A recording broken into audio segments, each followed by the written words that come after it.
বাংলায় পাকিস্তানের mortal sell. Pakistan বাংলাদেশের যৌথ আক্রমণ। ব্যাপক সরগোল কোচবিহারের দিনহাটা এলাকায়।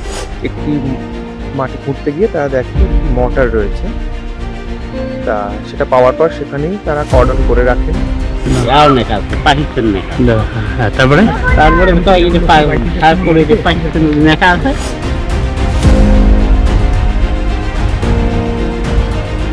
ভারত বাংলাদেশের উত্তপ্ত পরিস্থিতিতে কোচবিহারের দিনহাটা ২ নম্বর ব্লকের চৌধুরীহাট এলাকা থেকে উদ্ধার পাকিস্তানের মর্টাল সেল।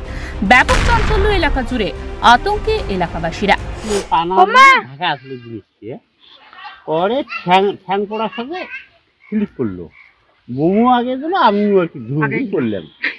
করার পরে তারপরে এই জিনিসটা কুড়ি নিয়ে যায় খায় বুক দিলাম। জিনিসটা স্যার দাদা এটা কি জিনিস, তখন কাদুটা আসলো, তখন খায় বোঝে নেই।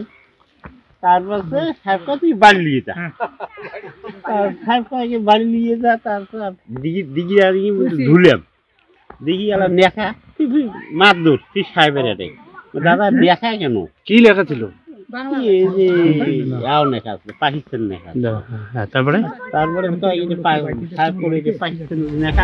বিএসএফ মর্টাল সেলটিকে নিষ্ক্রিয় করেছে। গতকাল বিএসএফ এখানে কিছু কনস্ট্রাকশনের কাজ করছিল, সেই সময় একটি মাটি খুঁড়তে গিয়ে তারা দেখে একটি মর্টার রয়েছে, তা সেটা পাওয়ার পর সেখানেই তারা কর্ডন করে রাখেন জিনিসটাকে, এবং আমাদেরকে খবর দেওয়া হয়। আমরা সেখান থেকে বিন্নাগুড়ি আর্মি যে রয়েছে আর্মি ক্যাম্প, সেখানে আমরা যোগাযোগ করি। সেখান থেকে অর্ডিন্যান্স যে যারা স্পেশালিস্ট আর্মিতে যারা আছেন তারা আজকে আসেন এবং মর্টারটিকে ডিসপোজ অফ করে। মর্টাল সেলটিকে নিষ্ক্রিয় করা হয়েছে। সেলটি কি পাকিস্তান ছড়েছে? ভারতীয় সেনাবাহিনী এবার কি পদক্ষেপ নেবে? ওই মর্টাল সেলটি এলাকায় কিভাবে এলো, পাকিস্তান থেকে ছোড়া হয়েছে কিনা সে বিষয়ে জানা যায়নি।